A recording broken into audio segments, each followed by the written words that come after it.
Ça a été un choc. En fait, ça a été un choc parce que d'une part, je n'étais pas présent avec Émilie quand la nouvelle est tombée. Parce que pour nous, ça devait être un examen de routine. Donc en fait, on ne s'attendait pas du tout à ça. C'est plusieurs sentiments, hein. C'est la surprise, la colère, l'incompréhension. Et quand il est sorti des urgences, on n'avait aucune info. Ils lui ont juste remis un papier.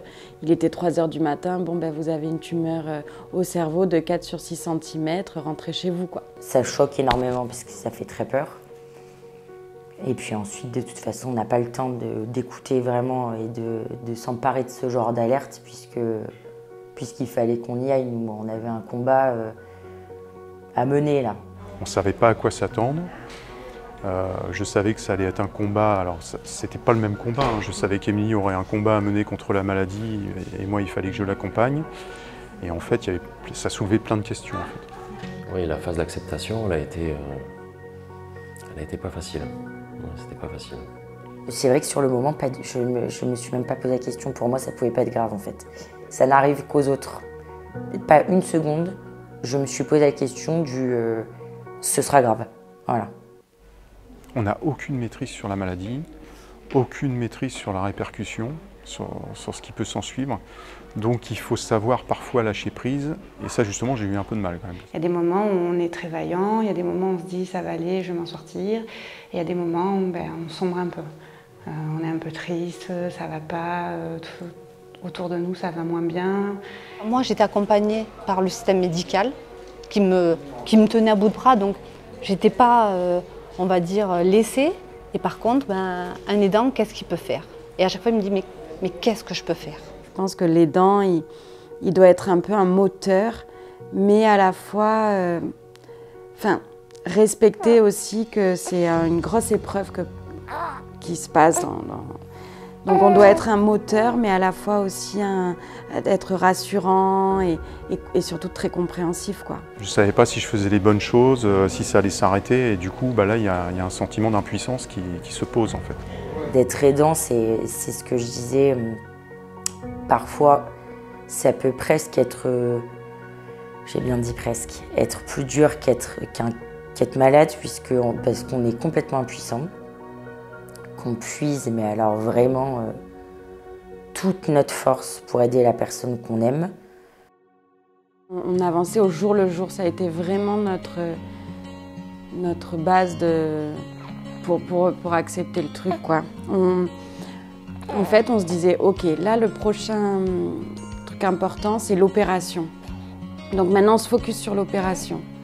Après, voilà, chaque chose en son temps. On avançait vraiment au jour le jour. On essayait de ne pas se projeter, en fait. On s'est beaucoup parlé, on s'est réconforté. Il m'a suivi tous les examens à chaque fois. Il n'était pas question de quitter le navire. Voilà. Il fallait absolument aller jusqu'au bout. Se battre, ouais. On a été très très bien conseillés à la Timone. Et elle a été super bien opérée. J'ai fait un groupe sur WhatsApp où en fait j'ai annoncé à nos amis, où je donnais les nouvelles à tous les proches, la famille et tout, pour donner des nouvelles en une fois et pas qu'on soit constamment en fait interrogé et devoir répéter sans cesse la même chose. Ouais, ça évite de pomper de l'énergie et de la conserver potentiellement pour d'autres épreuves ensuite. Et en même temps de quand même répondre et de tenir les gens au courant parce que les gens veulent savoir, c'est normal. Nous, on a tout tourné à la dérision. Voilà. On a énormément ri. Je sais même pas comment on a fait. Et on le faisait rire tout le temps. J'ai compris qu'en fait, elle culpabilisait et que ça allait pas le faire. Donc j'ai dit, on va considérer que la maladie, c'est une 3e personne. Enfin, dans notre couple et une 4e dans notre famille. Donc en fait, c'est quelqu'un qui veut s'imposer et on va faire en sorte qu'on va la gérer, on va la combattre. Émilie en fait combattait la maladie et moi quelque part il fallait que je l'assiste. Alors quand je dis assister, c'est assister dans les tâches quotidiennes, mais pas que. C'est-à-dire qu'il faut assister mentalement et moralement. Je veux dire, bon, s'il a envie de rester 2 jours au lit à rien faire, faut le comprendre aussi, mais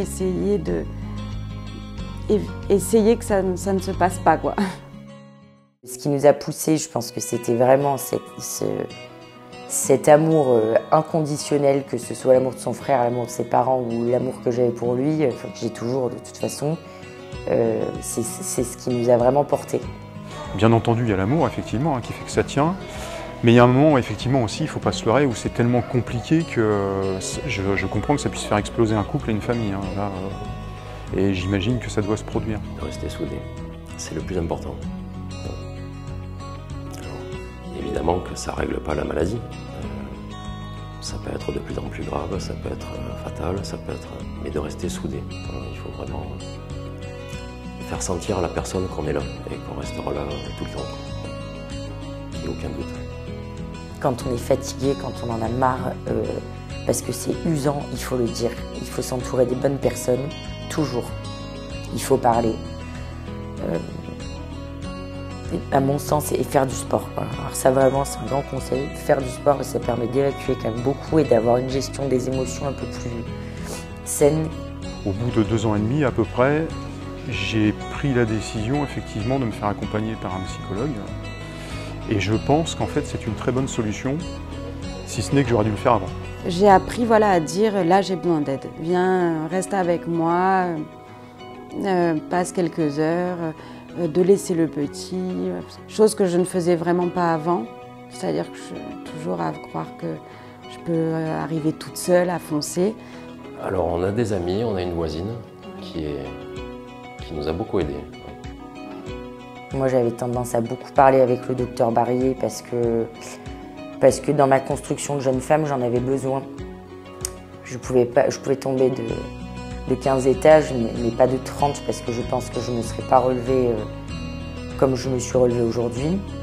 Toujours avec des millions de casseroles maintenant, mais en tout cas je ne l'aurais pas fait avec autant de force, je pense. Et je pense qu'il faut garder l'espoir, quoi qu'il arrive, parce que je suis convaincue en revanche qu'un jour on trouvera quelque chose et qu'il faut trouver quelque chose et qu'il faut essayer les essais cliniques. Je pense qu'il faut vraiment fermer la porte à rien, qu'il faut prendre soin de soi. Il faut vraiment savoir prendre l'aide que l'extérieur donne en fait. Il faut aller vers le haut et se dire on va dépasser ça. Et après, bon, il y a la maladie, on fait avec, on voit après ce qui se passe pour le futur. En attendant, il faut continuer à se battre et à relever la tête et à être des warriors. Comme le t-shirt. Exactement. Les grands y aller. Voilà, c'est ça. Comme Rocky. On prend des coups, mais on se relève tout le temps. Ça c'est sûr, il faut, quoi qu'il arrive, se relever tout le temps.